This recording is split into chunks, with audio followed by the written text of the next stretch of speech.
Berikutnya kita punya pay to public key atau pay to PK. Nah, ini sebenarnya adalah metode transfer Bitcoin juga, tetapi ini adalah metode yang sudah kuno, ketinggalan zaman. Jadi ini dulu sebelum ada pay to public key hash atau pay to address, pakainya adalah pay to public key di awal-awal Bitcoin ya. Nah, kalau kita lihat di sini script key-nya simple, pakai object seek selesai. Kemudian script seek-nya adalah seek selesai. Jadi beda ya dengan yang tadi of hash, object seek, equal verify object seek gitu ya. Nah, kalau yang ini cukup object seek selesai. Lebih simple tapi tidak lagi dipakai karena pengecekannya sudah terlalu sederhana.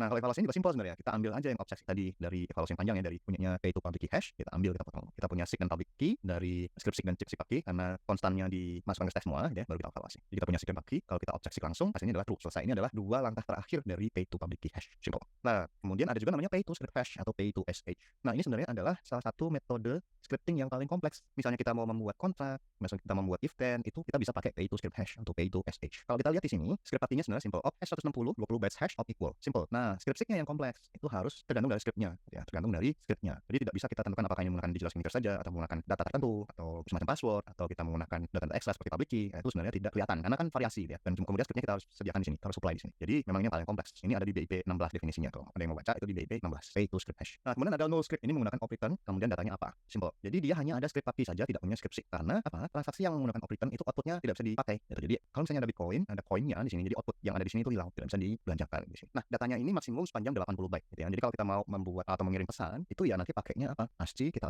ubah jadi bytes. Ini representasinya ASCII dulu, misalnya A B C D E, itu baru kita konversi jadi hexadecimal menggunakan converter ASCII converter ke bytes dengan base 16, kemudian baru kita taruh di sini. Tidak ada script seek-nya. Simple sebenarnya. Kemudian multi signature, misalnya kalau kita punya banyak koin, kemudian koin ini dimiliki oleh banyak orang, misalnya dimiliki oleh satu keluarga gitu ya. Jadi keluarga ini menyimpan Bitcoin. Siapapun yang mau membelanjakan Bitcoin harus dengan persetujuan setidaknya satu orang anggota keluarga. Nah, kita bisa pakai 2 of 3 multi signature. Nah, zaman dulu itu maksimal adalah 3. Jadi namanya adalah M lebih kecil sama dengan N lebih kecil sama dengan 3. Tapi biasanya skema yang paling standar, yang paling banyak dipakai adalah 2 of 3. Kayaknya bisa juga 3 of 3 gitu ya. Tapi 2 of 3 biasanya yang paling populer. Artinya di antara 3 orang, sebuah transaksi hanya membutuhkan 2 signature dari 3 orang gitu ya. Nah, script public-nya seperti apa ini? Ini yang skema umumnya ya, pakai public sampai N gitu. Itu M berapa dulu? Misalnya 2 ya. Public 1, public 2, public 3, kemudian N-nya adalah 3, object multi sig. Itu skemanya kalau 2 of 3. Tapi secara teoritis kalau misalnya signature-nya M of N ya ini M, public 1, public 2 ini harus didetailin ya, harus didetailkan public apa saja yang berhak melakukan signing. Kemudian script sig-nya mana? Yang adalah 0, signature 1, signature 2, bla bla bla, signature N sampai signature N. Nah, ini ada angka 0. Nah, angka 0 ini sebenarnya ada sejarahnya. Sejarahnya gimana? Dulu Satoshi ini membuat kesalahan di dalam implementasi Bitcoin. Pada saat membuat Bitcoin, menulis kode Bitcoin, pas di bagian ini, objek multisig ini dia membuang item kebanyakan. Artinya, kita harus menambahkan satu item yang tidak berguna. Sebenarnya kan tidak berguna dengan angka 0. Tidak menambahkan makna apapun, tidak menambahkan data apapun, hanya 0 dah. Dan nanti akan dibuang. Jadi, dia harus ada tapi tidak menambahkan makna. Nah, ini sebenarnya adalah satu bug yang ada di Bitcoin yang masih ada sampai sekarang. Ini tidak dibenerin karena ya kalau tidak salah masalah kompatibilitas dengan sistem Bitcoin yang dulu-dulu ya. Makanya dipertahankan sampai sekarang. Nah, ini agak annoying tapi ya mau gimana lagi? Skripsinya aneh. Ini adalah variasi, sedikit variasi.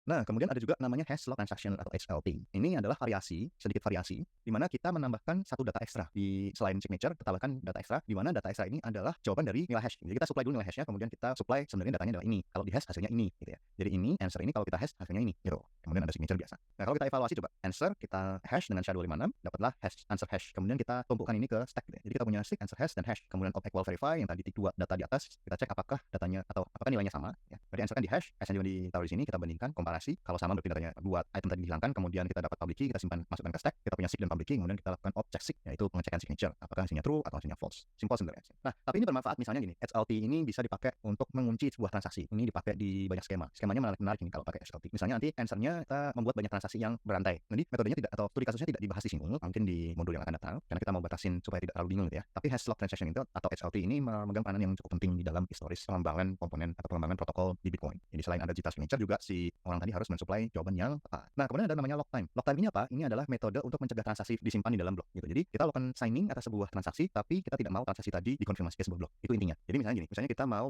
membuat sebuah warisan misalnya. Kita mau membuat warisan sebelum kita meninggal, kita melakukan signing tetapi ada syaratnya bahwa uang tadi atau transaksi yang sudah ditandatangan tadi tidak boleh disubmit ke jaringan setelah si anak berumur 20 tahun atau setelah 5 tahun ke depan. Setelah 5 tahun barulah bisa difinalisasi. Nah, ini bisa pakai lock time. Lock time ini sebenarnya adalah data ekstra di dalam transaksi Bitcoin, ukurannya adalah 4 byte. Jadi kalau misalnya nilainya kurang dari 500 juta itu artinya block number, kalau lebih dari 500 juta itu artinya timestamp. Ada juga namanya sequence number, gitu ya. Sequence number itu juga data dalam sebuah transaksi Bitcoin. Kalau transaksi final yang bisa langsung terkonfirmasi ke Bitcoin itu sequence numbernya FF. 4 byte semuanya. Nah, kalau misal kita membuat transaksi revisi, gitu ya, jadi sequence number ini untuk menandai bahwa sebuah transaksi ini final, artinya bisa langsung masuk ke sebuah blok, atau transaksi ini bisa jadi akan di-upgrade ya sebelum masuk ke sebuah blok non final. Jadi kalau non final ya nilai sequence numbernya kurang dari FF, misalnya sequence number 1. Nah, itu kan non final, masih kurang dari tadi FF. Nah, begitu nanti mendapatkan nilai final FF itu langsung bisa masuk ke sebuah blok, tidak perlu menunggu revisi. gitu ya. Itu artinya sebuah transaksi Bitcoin ini kalau sequence number-nya dimodifikasi itu masih bisa di-update. Nah, CLTV, check log time, verify. Gini, tadi kan kita sudah bermain-main dengan log time. Kita sudah membahas soal log time. Tetapi log time ini masalahnya dia belum bisa masuk ke sebuah blok. Ya. Artinya ya misalnya sebagai orang yang mewariskan Bitcoin bisa berubah pikiran.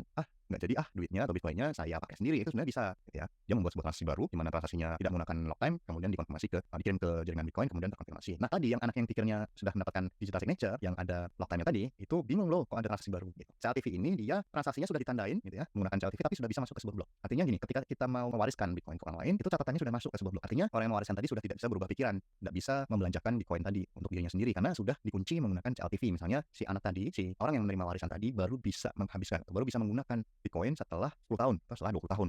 Nanti data di blockchain-nya Bitcoin tadi bisa ngecek apakah 10 tahun itu sudah berlalu atau belum. Kalau belum berarti nanti Bitcoin-nya masih terkunci. Itu ini menarik sekali CLTV ini. Implementasinya tadi yang menarik adalah warisan atau deposit bisa juga pakai CLTV. Daripada log time masih masih bisa dimanipulasi, tapi kalau sudah pakai CLTV ya sudah fix, sudah on chain datanya. Itu. Nah, habis ini kita akan bermain-main dengan IDE yang ada di ide.bitoff.com.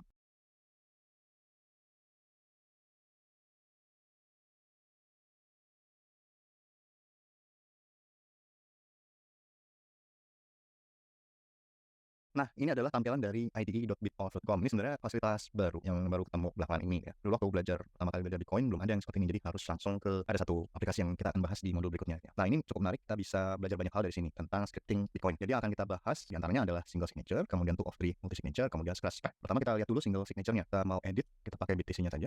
Kemudian ini. Nah, kita nggak pakai small signature, kita buat dulu entitasnya. Entity name misalnya user1. Kemudian di dalam user1 kita bisa membuat satu tipe key ya. Kemudian kita cek di sini user1 key dot public key dot signature dot all outputs. Kemudian kita punya di sini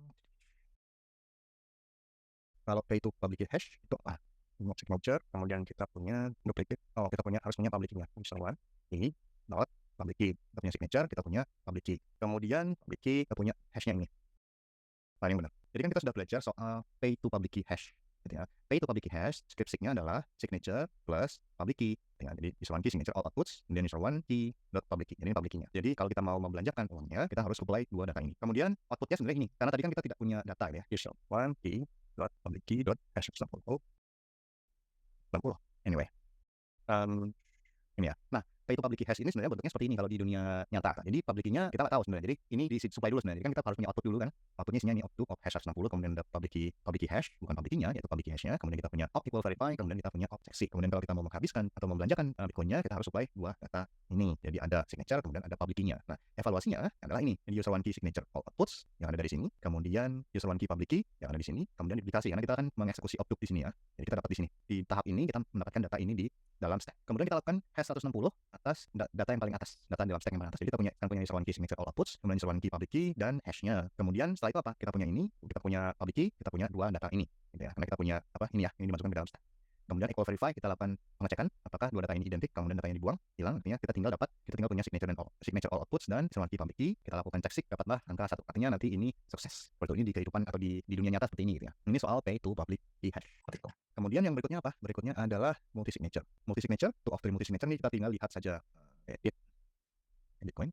Kemudian kita mau lihat scriptnya, kita pakai aja yang ada gitu ya. Ada 3 signer, ada key 1, key 2, key 3 gitu ya. Signer 1, signer 2, signer 3. Kemudian kalau kita punya script sebagai ini scriptnya, opt2, key 1 public key, key 2 public key, key 3 public key, kemudian opt3, ya, karena 2 of 3 ya. Kemudian check multisig. Nah kalau di sini ada 3 variasi. Jadi 2 of 3 fault-nya ada 3 variasi. Bagaimana kita bisa menghabiskan atau kita bisa membelanjakan dana. Kita bisa pakai signer 1 dan 2, ini key 1 dan key 2, signature dari key 1 dan key 2 ada di sini. Kemudian kita tambahkan opt 0 di sini ya, jangan lupa tambahkan 0 di sini. Kemudian variasi kedua adalah kita pakai signature dari key 1 dan key 3, key 1 dan key 3 di situ. Nah, variasi ketiga kita pakai key 2 dan key 3. Jadi key 1-nya tidak dipakai sini karena kan pilihannya adalah key 2, 2 of 3. Bagaimana kita pakai 3, key 1? Gitu. Ternyata gagal. Bagaimana kalau 3 of 3? Kalau 3 of 3, ya 3 of 3 multi signature kita harus punya 3-3-nya, tidak bisa hanya 2. Gitu. Ini menarik kalau menggunakan Bitcoin ini kita bisa main-main. Oh, ini kalau misalnya inputnya seperti ini hasilnya gimana? Ini hasilnya harus 1 biar bisa successful atau berhasil. Ini untuk multi signature. Nah, yang menarik berikutnya adalah ide.bitoff. Kemudian kita akan lihat scratch pad-nya. Nah, kalau scratch pad ini kita tidak lagi bermain-main, tidak lagi membuat transaksi yang valid ya, karena kita cuma main-main. Ini adalah hello world. Jadi hello, ada data namanya hello, ada world. Sebenarnya ini dunia ya, hello world. Nah, kalau kita punya output namanya opcat, itu adalah concatenation, yaitu hello, yaitu OX68656C6C6F, itu di concat atau digabung dengan ini F0, 9F, 8C, 8E. Dapatlah ini adalah gabungan dari hello dan world. Kemudian kalau kita lakukan hash 160 itu apa? Itu SHA-256 256, kemudian di write MD 160.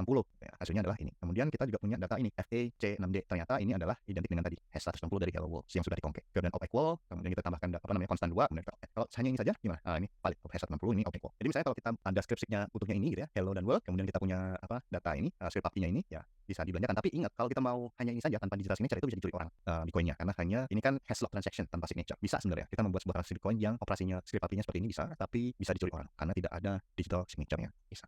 Jadi cukup menarik, tapi cukup kompleks ya. Tidak seperti Solidity misalnya yang bahasa tingkat tinggi tidak perlu menggunakan opcodes, tapi nanti dia di-compile baru mendapatkan opcodes. Tapi kalau dengan Bitcoin ini cukup simple tapi agak sulit dipahami karena dia menggunakan opcodes. Jadi kita harus tahu setiap opcodes apa, kemudian bagaimana evaluasinya menggunakan stack base gitu. Nah, demikian modul kali ini. Mudah-mudahan bermanfaat. Sampai jumpa di modul berikutnya.